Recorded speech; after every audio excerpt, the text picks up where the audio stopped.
O, ganun din si Pablo. So, ito po ay magandang halimbawa, yung buhay po ni Pablo sa atin, po kasi siya yung tao, po, na isang malaking tulong sa kanya yung kagalakan na meron siya sa kanyang kalooban. Po, kaya napagtagumpayan ng loob ng mga paghihirap at pagsubok na ito. Na sinasabi niya na, higit ako sa inyo. Kasi alam niyo sa sarili na gano'ng mahirap mo pinagas ka sa buhay. Sabi po, ito po yung pang-5, hanggang unang po, sabi po, ang motivation that for keep going, the life-changing lesson that God teaches us. Ito po yung sinasabi ko kanina. Ayan, sabi po, the life-changing lesson that God teaches us. Ito po yung ating ginagawa tuwing linggo. Tayo po isimba, o may fellowship po tayo, nag-aaral tayo sa salita ng Diyos. At totally, ito po yung nagbago sa atin sa ating buhay, sa salita ng Diyos, may iba. Kasi kung tayo nasa bahay lang, wala tayong pagpili ng salita ng Diyos, at isa lang yung focus natin sa buhay o magtrabaho, wala na tayong salita ng Diyos, alam po. Sa palagay ko, walang magbabago sa buhay. Kasi talagang magbabago ng buhay ng tao, yung salita ng Diyos. Hindi po ako isa naniniwala tayo sa payo ng mga tao sa paligid natin, ng mga kabuti sa atin. Pero higit na mabuti po yung tayo ng salita ng Diyos. Higit po ito na mabuti sa ating buhay. Kaya ko sabi, the life-changing lesson that God teaches us. Ito po yung ginawa ni Pablo dito Kung nakabilang po siya, hindi siya tumitigil. Sulat siya ng sulat. Hindi siya tumitigil sa pagpapayo. Sulat ng mga payo, ng mga inirilibre sa kanya ng Panginoon. Sinusulat.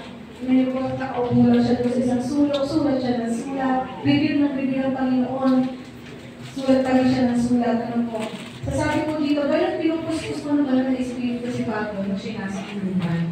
Dahil sa naisulat niya yung mga nais ng Panginoon na makarating na magandang balita sa daigdig. At salamat sa Diyos na maraming sa aking panahon at kung magandang balita ito sa buhay po ni Pablo. Sabi ko dito, the life-changing lesson that God teaches us. Ito po yung pang-anim, motivation that will keep going sa pananampalataya is the fruit God's truth has produced. Ayan, the fruit God's truth has produced. Ito po yung salita ng Diyos, yung God's truth, katotohanan, yung bunga nito sa atin. Nakita niyo po ba yung bunga nito? Alam niyo po, ako, testimony ko ay yung tatay ko. Alam ko, nakita ko sa buhay ng tatay ko yung bunga ng salita ng Diyos.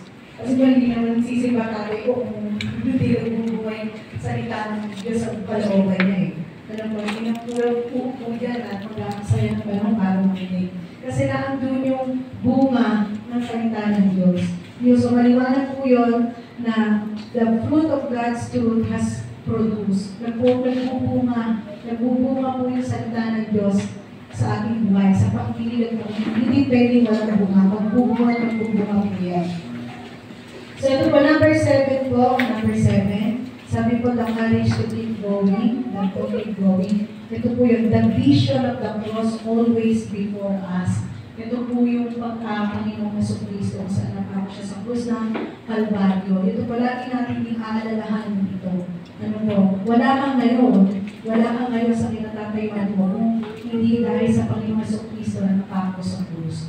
Yun po yung sabi ni Pablo. So si Pablo po, sabi nito, huwag po natin kakalimutan yung the vision of the cross before us. Sa Galatians chapter 6, verse 14, basahin po natin.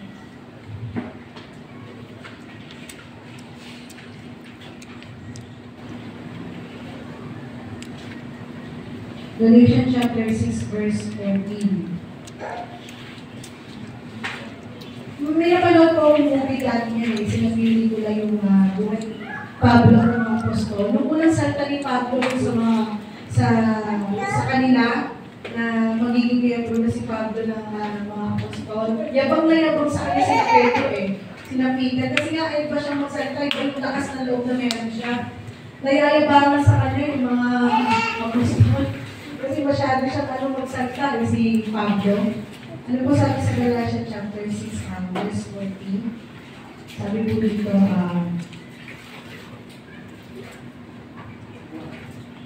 Huwag nawang mangyari sa akin na ipagmalaki ko ang mga bagay bukod sa krus ng ating Panginoon Jesucristo, sapagkat sa pamamagitan nito, ang mundong ito'y patay na para sa akin. Sabi ni Pablo, so hindi na po siya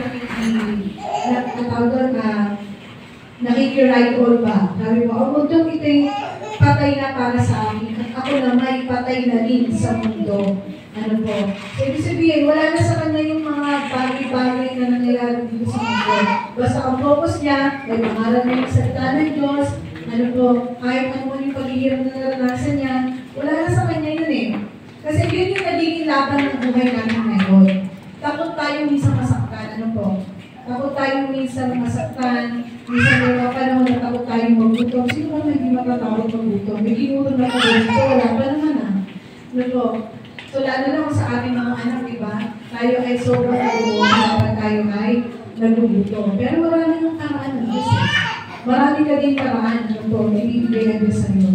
Kaya maliwanag po ito, na sabi po sa 14, huwag nawang mangyari, sabi ni Pablo, na sa akin ay ipagmalaki ko ang anumang bagay, bukod sa krus natin. Meron pa siya dapat ipagmalaki. Hindi po yung dahil yung sarili niya. Kumbaga parang nagtataas ang sarili mo bangko. Kung sa kanya, meron na siya dapat ipagmalaki, yung walang ibang kundi yung ating Panginoon Jesucristo.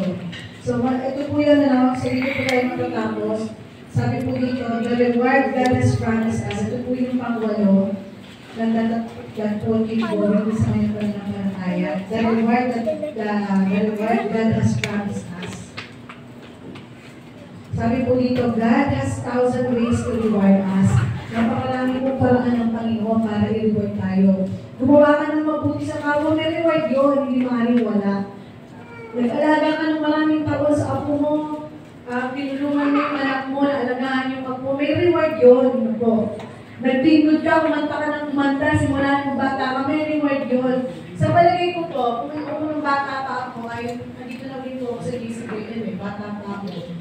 Siguro, kung hindi po ako isa sa mga Sunday school o mga katulad ng mga kabataan ngayon na sumisiba-siba noon, sa palagay ko po, baka pariwala ang buhay po natin. Pero, bagamat na pariwala, pero ang Diyos po talaga, ang kukuha ulit, ang kukuha sa iyo, ang ikapababayan ng Panginoon.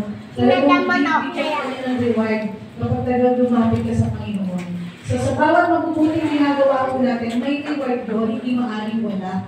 Ano po yung ating mga pastor na nakakalimutan ng Diyos, ikaw na nagbabible study, na parang isang tamad na tamad